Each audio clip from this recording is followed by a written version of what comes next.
Get ready to enter the Thrive Time Show. We started from the bottom, now we here. We started from the bottom, and we'll show you how to get here. We started from the bottom, now we here. We started from the bottom, now we here. We started from the bottom, now we're on the top. Teaching you the systems to get what we got. Colin Dixon's on the hooks, I break down the books. Z's bringing some wisdom and the good looks. As the father of five, that's why I'm alive. So if you see my wife and kids, please tell them hi. It's the C&Z up on your radio. And now 3, 2, 1, here we go. We started from the bottom, now we here. All Thrive Nation, welcome back. It's the Thrive Time Show on your radio and podcast download. Now on today's show, we're talking about whatever business coach Sean wants to talk about. Woo! Because Sean is a business coach. He's in the trenches much more than I am. He works with real business owners on a daily basis. Well, I personally only work with partners. So just make sure you get this. If you want to partner with me, if you say, I want to grow my business, and you're willing to give up 5% of your gross revenue to do it, above where you're stuck. Let me just give you this is my pitch for you. The spiel. If you have a business that's stuck, and you say, I'm stuck at $500,000 a year, and you want to grow it to $1 million, if you team up with me, this is how it works. You pay a flat fee to me to coach your business. That's fine. And that's a new fixed expense for you. We'll call it $1,500 a month-ish. But I get 5% of the growth above where you're stuck because every time I work with a business, it grows. Typically, we can double a business in about a year, and that's how it works. And I would be crazy to do that deal if I didn't actually double businesses because I wouldn't. 5% of zero isn't that much. Yeah. So I only work with partners. So I work with guys that I've had long-term relationships with, and I've coached the same businesses for 9 years, 7 years, 6 years. I mean, Dr. Chad Edwards with Revolution Health. I've worked with the same guy for like 6 years. I mean, I worked with the same people for years, and so I don't really work with short-term coaching relationships. I don't do that. I'm more of long-term partners, and that's what I do. Now, Sean works with clients that need help, and they reach out for help growing their company, and they don't have a partnership yet. They just said, I want Sean for you to help me grow my company. And so my job is to coach the coaches. And so Sean can ask me any question. Sean, any question you have this week, any question that's happened from a client, any business question, any life question, anything you want to ask, this is your opportunity, my friend. You got it. What do you want to ask? All right. So I got a question from Start Here. You have a section in there, section 26.3, the 12 telltale signs that your pricing is too low. And number 12 is that your brand is significantly better than when you started, yet you have not raised your prices. So the question is, doing what we do with clients, initially we build them a completely Google-friendly website. Right. We help them to get reviews and testimonials. So, just from doing that, can we expect to be able to raise our prices? You can only raise your prices until the customer complains but still pays. So Paul Graham is the author of many books. He's also the guy who helped launch Airbnb and Dropbox. And he's a guy who really knows a lot about business. So again, Airbnb, Dropbox, these are all companies that he started. And I'll pull up the notable quotable on the big screen, and Chuck can put it on the show notes, but I'll pull it up for you. He says, you've found market price when buyers complain, but still pay. So that's it. I would say I think a business should operate at about a 20% profit margin, 20 to 25%. I think it's unethical. Personally, that's my take. Or not good. Or I'm not going to be mad at you if you make a higher margin than that. But I think you make a 20% profit margin. People feel like it's a fair deal, and they'll come back and bring friends. People that I see who raise their prices so high that everyone's complaining, I don't think that's sustainable. I think it's so. I would just encourage you to raise your price. But I see a lot of most business owners are making like a 5% profit margin. Like they're barely making any money at all. Mm-hmm. I'd say 9 out of 10 business owners are barely making any money at all. I think of so many great people that I know have met. They're operating. They're working all the time, and they're not making much profit at all. And that's a problem for I think 95% of people. But there are 5% of people out there that are charging too much because they think they're awesome. And this is how you can tell if this is your problem. It's where you are trying to market yourself like the best builder in your town, but you can't call your leads. Or you try to market yourself like the world's best builder, but you can't show up to work on time. You try to market yourself like the world's best builder, but you don't have weekly team meetings. You try to market yourself like the world's best builder, but you don't have an org chart. Well, you're not the world's best builder if you don't have those things. So True. Therefore, you can't charge freaking crazy premium prices unless you are there's more people who want you than you can service. When there's more people chasing you than what you can Right. service, that's when you can really raise prices a lot. That's how you would do that. I mean, that's like That's very helpful. Porsche only produces a certain number of vehicles every year. There's more people that want a Porsche than Porsche makes. More people want a Porsche than Porsche is willing to produce. The Porsche actually has less supply than the demand, and therefore their prices can be premium and they're precision made, and that's why Porsche can charge what Porsche charges. If Porsche made more cars than people wanted, then they could There'd be a surplus. right, And and then it'd be they would cheap. have to lower prices. Does that make sense? Yeah. Any other Supply and question demand. that you have, my friend? Okay, so kind of in that vein, you have a quote from Isidore Sharp, the founder of the Four Seasons Resorts. Yes. He says, great companies first build a culture of discipline Yes. and create a business that fits squarely in the intersection of three circles. The circles. What they can be best in the world at, Yep. a deep understanding of their economic engine, and the core values that they hold with deep passion. So could you share what Isidore means by specifically a deep understanding of their economic engine? Maybe give a few examples from some of your businesses. I had a conversation that ended a friendship about 4 years ago, and I'll just tell you how it went. The guy said, I said something like, hey, we're having a casual conversation, and the guy says, why are we building Thrive? What's the point? And I said, I want to mentor millions and build the world's best business school.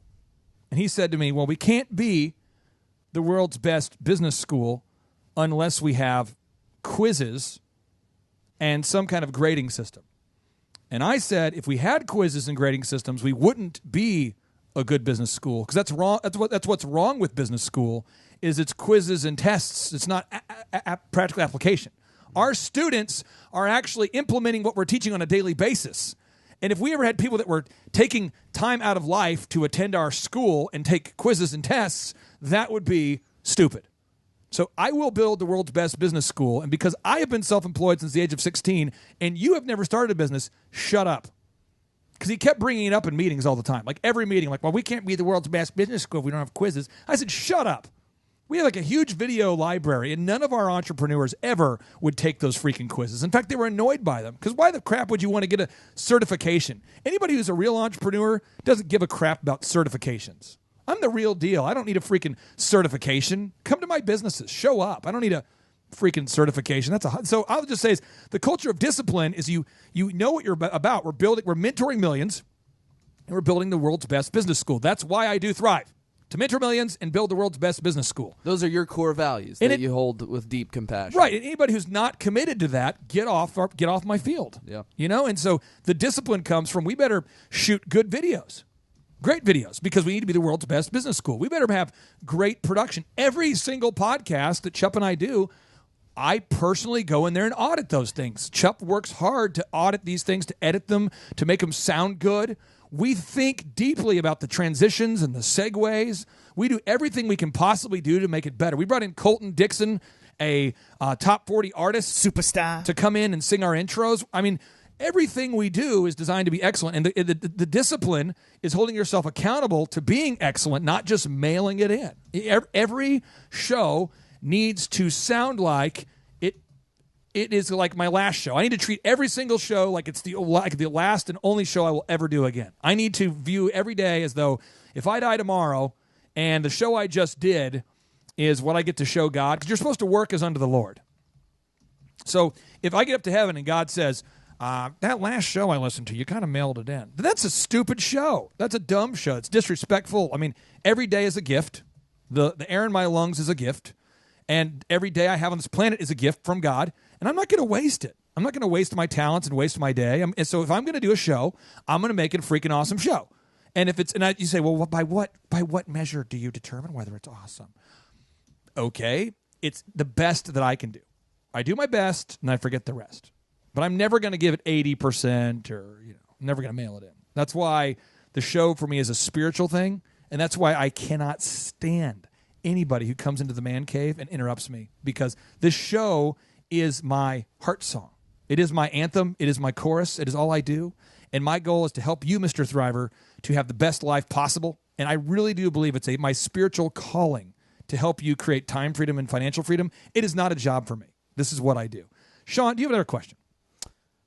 Yeah, so I've got a new client that we're bringing on board, and this guy has been in business for 35 years. 35 years. And so he's probably into habits, both good and bad habits. Whenever you've been doing something for 35 years, you probably are doing some things really well and some things probably really not well. So that's probably in a hypnotic rhythm called a habit. So that's probably where we're at. So anybody out there listening, if you've been in business for more than 20 years, you probably are used to doing things because that's the way you've always done them. You keep doing it one way because they've always done it that way. So what's your question? What would you say to this business owner who says he can only meet at 8 p.m. at night? Well, I mean, I would say that is probably true based upon your current reality. So what you need to do is we need to figure out what we're going to say no to. And we need to not be a charlatan and assume that you can make epic life changes in 10 minutes simply because you heard a podcast. We're going to have to ask ourselves, what do I need to get rid of on my schedule to free up time to work on my business and not just in it? Because if you don't ever work on your business is like a coffin that you are stuck in and you will die in. You will die at your desk, always working, because there's always one more thing to do. If you're a reactive entrepreneur and you're somebody who spends your entire day reacting to the business needs, you will, much like a nuclear reactor, if not properly cooled, it will blow up. It'll implode. Meltdown. It will melt down, and you will have a meltdown.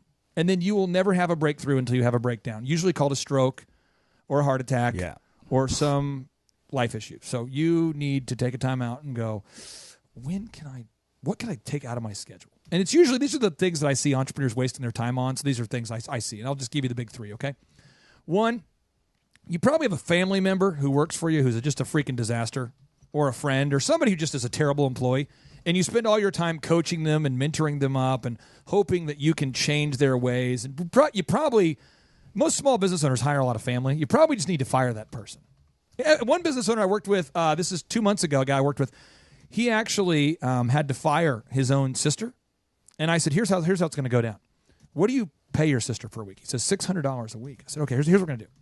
We're going to go ahead and pay her $600 a week forever. Tell her, you're still going to get $600 a week forever. You just can't come here. True story.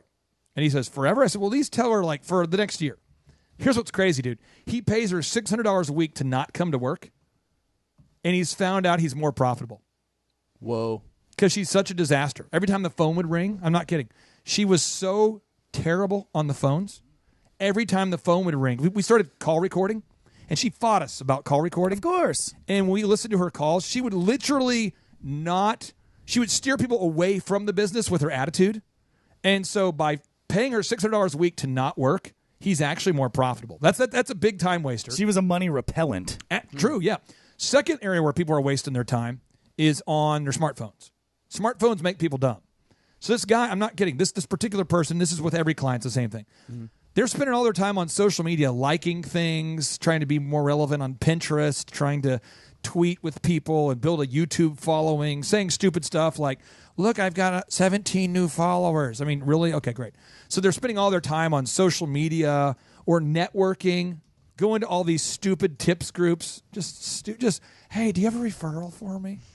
Let me tell you what. If I went to a breakfast meeting, a tips group, you would have to give me 25 buyers to make it worth my 15 minutes at your breakfast. Because I'd have to drive there, drive home, meet everybody. I mean, this is how a tips group should work. If you're going to go to a tips group, this is how it better work. All right, everybody, my name's Karen. I am a roofer, and I have 47 referrals for you, Charles. Hi, my name is Charles. I'm an orthodontist, and I have 87 referrals for you, Mitch. I mean, and otherwise it's a waste of time.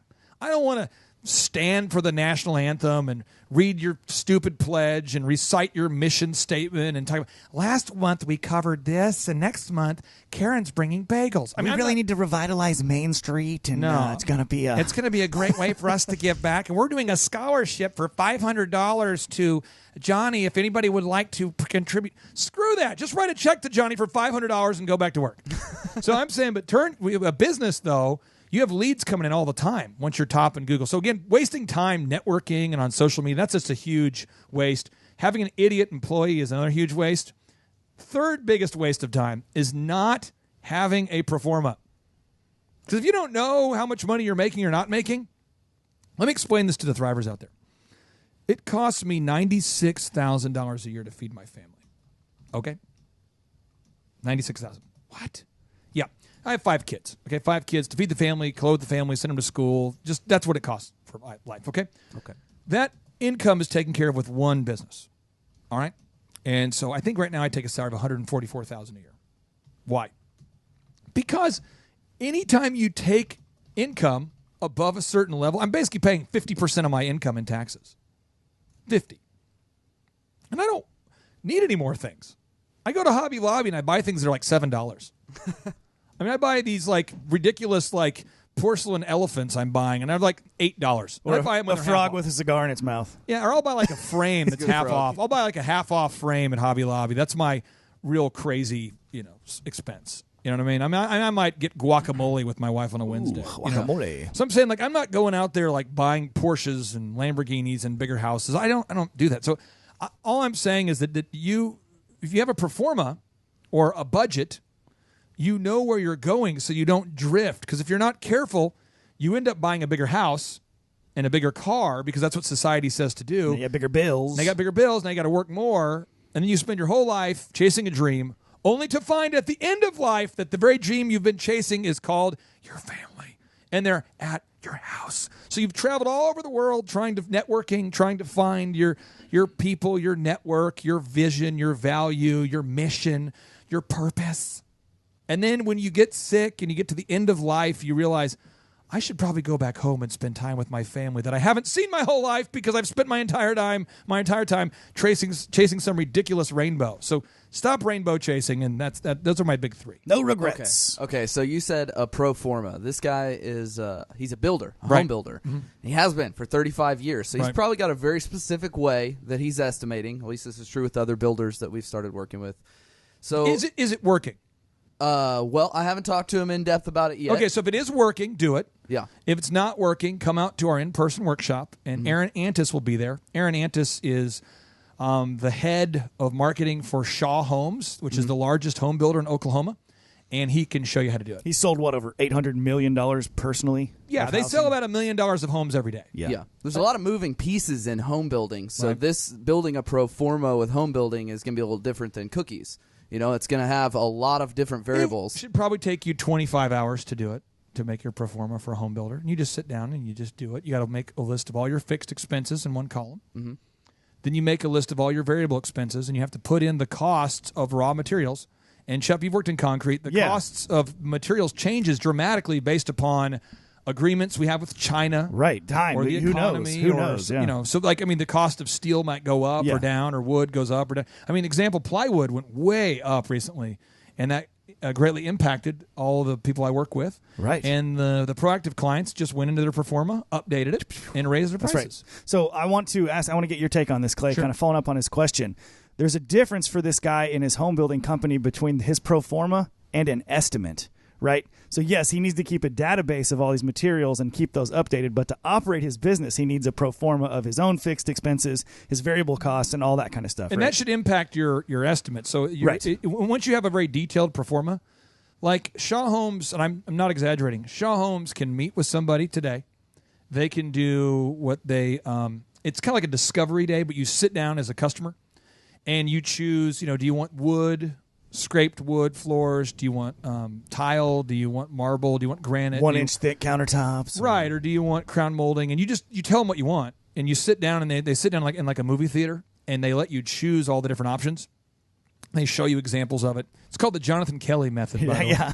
So once you go through the home price out process, then they say, well, hey, we'll get you a quote for that, like tomorrow. And literally, it's like in 3 hours or 2 hours. That's probably an exaggeration. Probably like in an hour. They can just punch in all the variables and hit enter, and then it just uses a basic spreadsheet. Yep. They're able to quote a person right down to the dollar what they're gonna charge them to build like a $360,000 house. Yeah. But if you don't have a pro forma in place, it will take you like 50 hours to do a quote, and then you'll be hesitant to give anyone a quote at all unless they sign a contract with you. And no one will sign a contract with you unless they have a quote first. So you end up but for Shaw, it's no big deal for them to give you a quote because it takes them like an hour. Yeah. But I've heard you saying that Aaron Antis' brother, he works for the company as well.